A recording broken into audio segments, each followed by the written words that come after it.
booties for black girl nerds.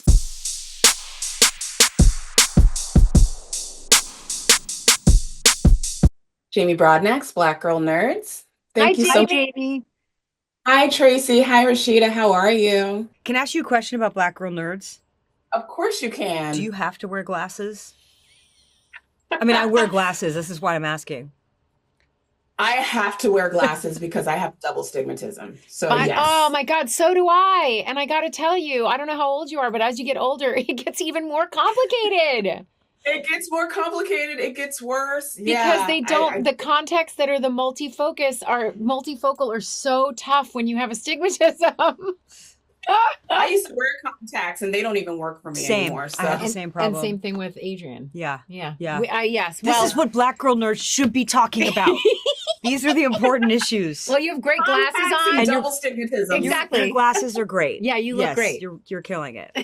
Thank you. Thank you. Well, you guys are killing it in Black Mirror this season. I love the fact that Common People is the very first episode of the season because it really sets the tone for the entire series. Yeah, and Black Mirror, as we know, there's these parallels between real life and it's a fictional show, but we get to really see how it develops and unfolds and kind of really opens up to what we experience in these real life situations.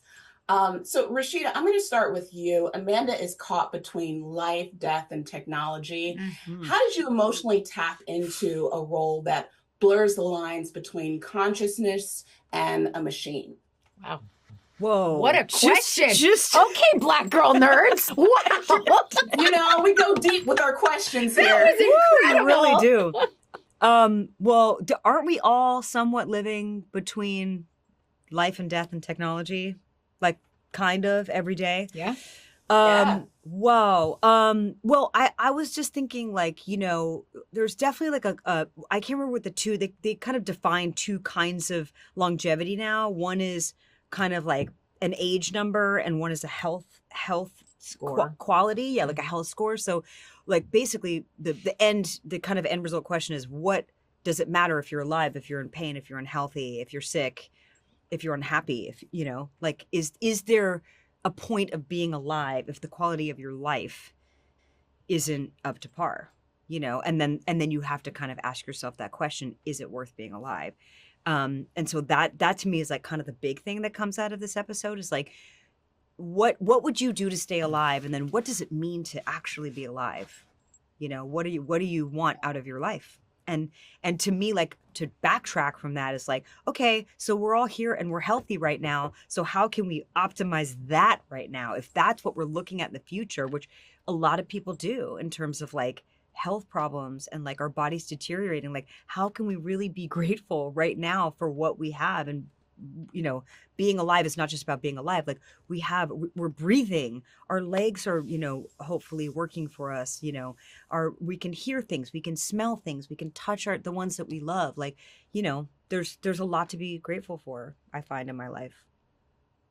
And what are you willing to sacrifice? Right. Yeah. That's something that we also learn in this. And Tracee, for you, your character Gaynor is a part of the Rivermind system. Would you describe her as a visionary or a villain or something in between? I don't think she's either. I definitely don't think she's a visionary. I think she is I would say, a victim of the system as well. And it's part of what, and I don't know if victim is the right word, prey, which is a victim, right? Of the same system that she's selling. And so she isn't a villain because she's caught in the same cycle. And her vulnerability was preyed on, and then she ended up in that position. And now in order for her to maintain where she's at, life, quote unquote, she has to continue selling. And that is also, in that first scene when she enters and is talking with, what is his character's name again? Mike. When she's talking with Mike, she gets to use herself and her own story as like, yeah, you're looking at it, you're looking at what you would be getting. And I think that's what's scary about it and what makes her come across as the villain. And what I was also really worried to play and working against in how I was present as Gainer. Oh, I was curious to know what the subtext was there, if she like struck a deal with the Rivermind people in order Well, to I think we have can. a premium subscription. Yeah, I mean, Like, I, how I does think we sell can. these? Yeah, we can leave that to the audience to kind of come up with. The one piece that is actually written on the page is that she definitely is a Riverminder. That she had an accident and was saved through this technology. You know. Yeah. Fascinating stuff. Very compelling episode. Tracee, Rashida, thank you so much for taking the time to speak to Black Girl Nerds. As always, it's lovely to speak with you guys. Thank and look Thank you forward so to much. Thank you for your talking great to you on your thoughtful next project. questions. Hi, Jamie. Hi, Cristin. How are you? Good, thank you. How are you? I'm doing good.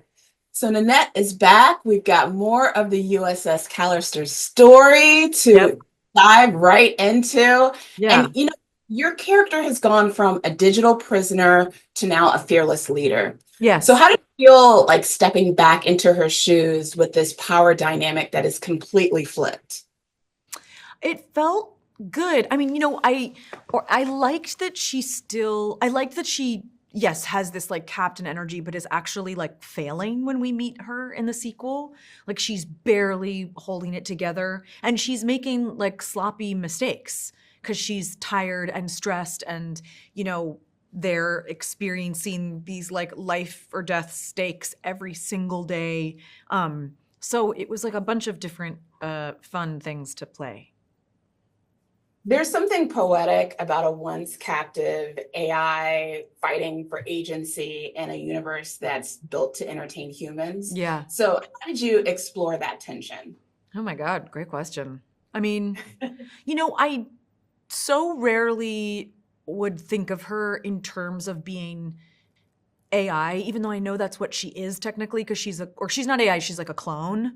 But because she like shows up in that universe with all of her experiences and thoughts and soul and everything, I always just thought of her, because I think this is how she thinks of herself, as like, I'm me, I'm just trapped. That like, it's almost too big to comprehend that there's like a separate me that's like the real me out there, because this me is so real. Yeah. I don't know if that answers that, or if that just that is a perfect answer for that question.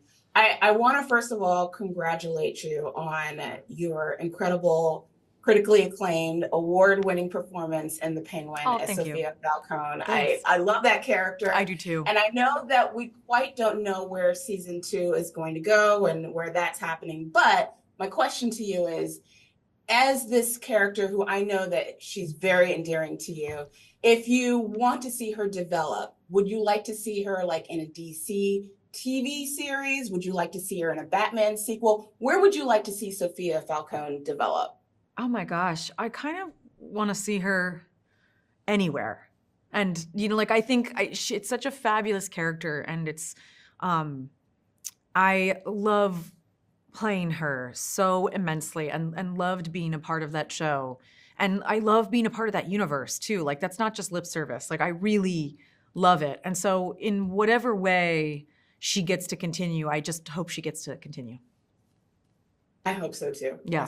You put your foot into that role. So thank you. Just want to give you your props on that. Thank you. Do you think Nanette sees herself as a hero or someone that's just trying to survive with her moral compass intact? I think it's trying to survive with her moral compass intact. I don't know if that's as true by the time the episode ends, but I think that I think that actually, like, she really liked being the leader. And now that it's hard and she's bad at it and is failing everyone around her, she is like just trying to survive and trying to be a good person, but, is like tempted by doing almost anything to get out. But she's inherently like really good. She's very moral. Yeah. She's very moral. Yeah. In a very immoral world, in a very immoral world. Yeah, for sure. Is there a scene or a moment while you were filming that still resonates with you, that still sticks with you long after doing this project? Probably. Well, there's a couple of them, and it's like for different reasons. I mean, I love the scene with Jesse, so immensely for so many reasons, but it was just such a fascinating, way to revisit these characters because they're both loaded with so much more information, or in his case, I guess less information than last time. But playing the different levels of that scene was so fun. It was so fun. And, we shot that for a couple days in this little claustrophobic garage, and it felt like doing a play. And then I loved getting to do like these action sequences like on the planet when we're being chased by Pixie. With like the pink hair and like that, that took us days, and that was so much fun. I mean, it was like a grueling shoot because it was like muddy and you couldn't move well in those costumes and everyone was really exhausted, but we like knew how fun that was gonna be. And that was like my first time getting to film an action sequence like that, and it was very, very cool. And then I loved getting hit by the car. Yeah. Well, I love seeing you in this. I love seeing you in genre stuff. Thank you. I hope to see more of you in the Penguin universe. Me too. And thank you so much for taking the time to speak to Black Girl Nerds. Thank you. Thank you.